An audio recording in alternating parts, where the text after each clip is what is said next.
Where do you think food comes from, Patty? That was a comment somebody made on one of my Facebook posts a few years ago, and I was like, I'm pretty sure I have a clue about where that actually comes from, but I'm going to be talking a little bit about that today. Oops. So this is Down the Ridge with Dr. Patty. I am Dr. Patty Barch, a traditional naturopath, founder and owner of Naturally Unbridled Wellness and naturallyunbridled.com, where we focus on wellness solutions, not disease management. In these short videos, I give you 7 to 10 minutes of holistic life and wellness information on my way to work.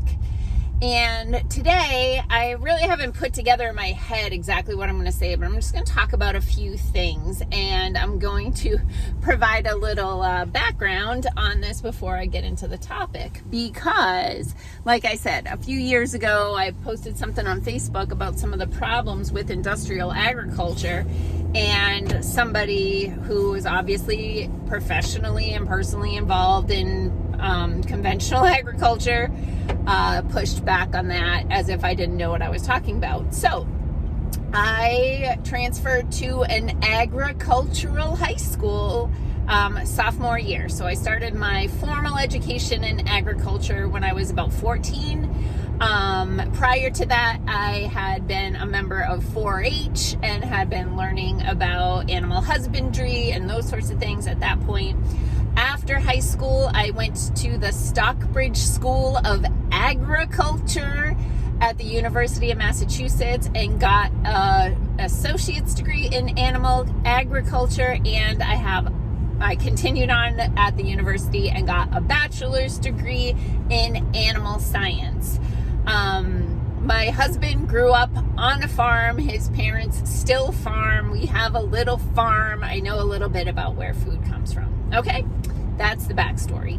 So the purpose of this video is just to talk about some of the things I've been seeing. So obviously, algorithms included, I see specific things on social media that maybe other people aren't seeing because they have other interests and affiliations and they're not getting the videos that I'm seeing. But there's a lot going on globally regarding agriculture and basically some people deciding that agriculture is a scourge on the planet. I don't know if scourge is a word, but it sounds good.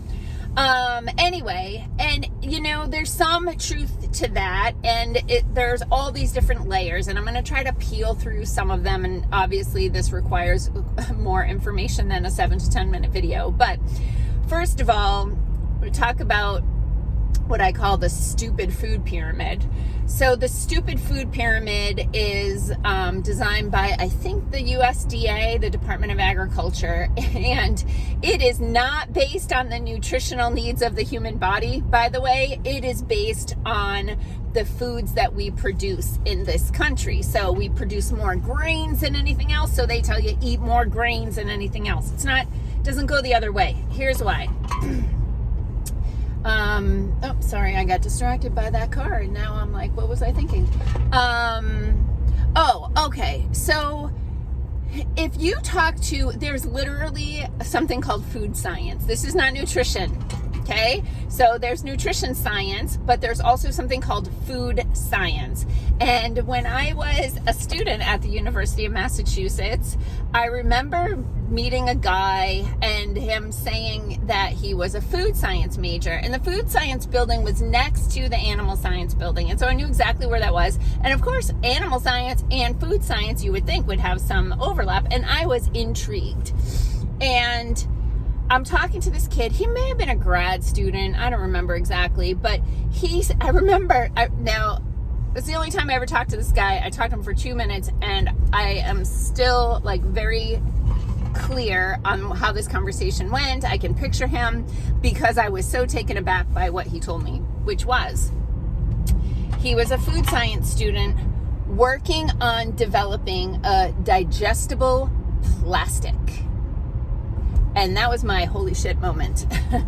I was like, a digestible plastic? Like, what is the point of that? Like, oh, well, it could make soft serve ice cream even better. And I was just like, okay, well, have a good night. So if you talk to anyone in food science or read the book, I think it's called Salt, Sugar, Fat. I may have those words. Okay, I am going to cross the road because the recycling truck is driving on the wrong side of the road. Yeah, good morning, buddy. Welcome to the country. Sorry, that was distracting. Okay, so Salt, Sugar, Fat. So it's a book that talks about how the food science industry has formulated their foods to be addictive. They are not formulating for nutrition. They are formulating for addiction. And there are certain flavors that are difficult to come by in nature. Therefore, your body has an affinity for them because things like salt, sugar, and fat are difficult to come by in a hunter-gatherer society. And so therefore your body, your brain lights up when you have those flavors so that your body goes, oh, eat more of these because this is hard to come by and you need some more salt, sugar, fat. So now you go, look at our country, right?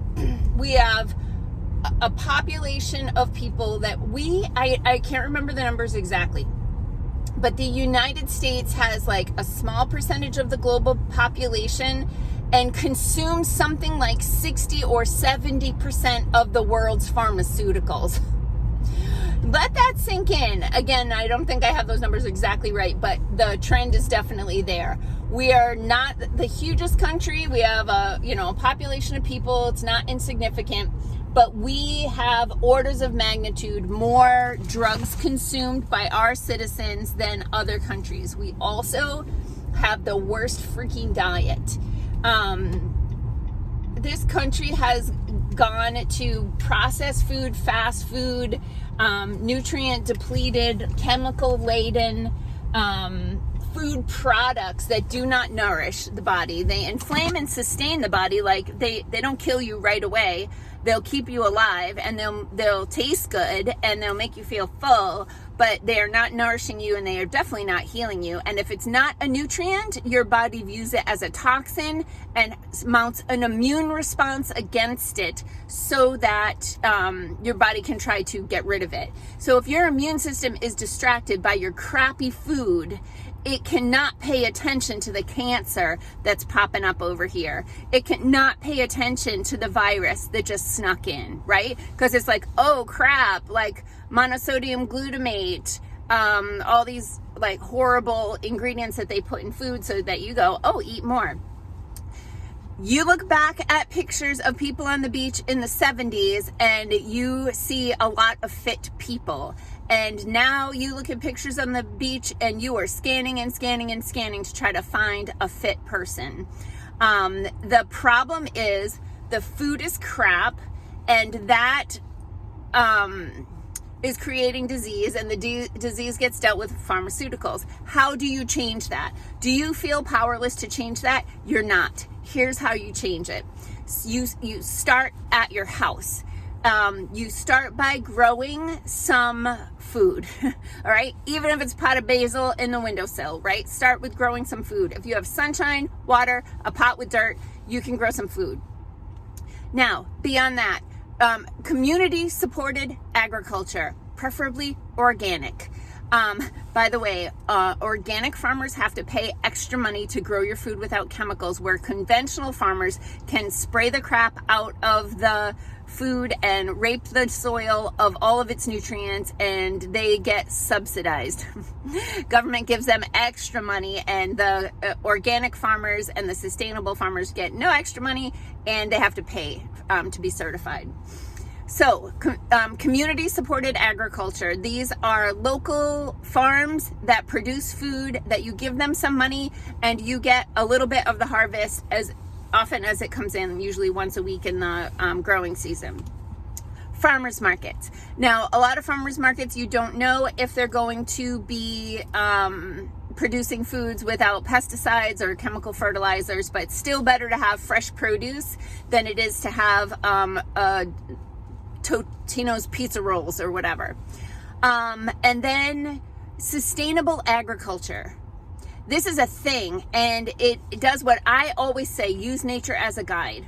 And so people who use sustainable agricultural practices use nature as a guide. They move the herbivores, the cows, from one place to another. Then they bring the chickens in behind the cows to scratch up the manure, eat the parasite larva, and also fertilize the soil with the chicken manure.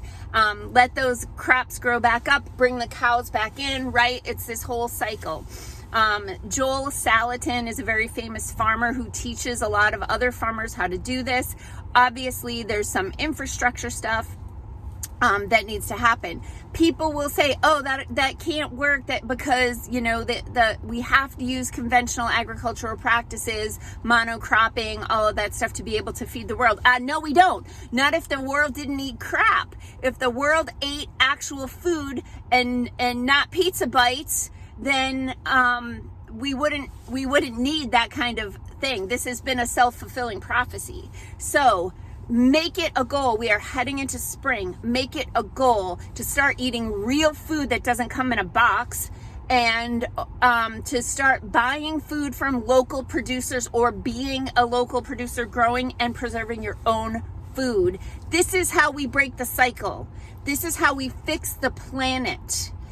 And it drives me crazy. So obviously I could go on for a long time. Like I said, I didn't put this together in my head exactly what I was going to say. I just want to emphasize that a lot of the world's problems could be fixed if people stopped eating crap on so many levels. Went a little over today. Sorry about that. Peace out, peeps. Have a healthy day and a healthy weekend. Make good choices.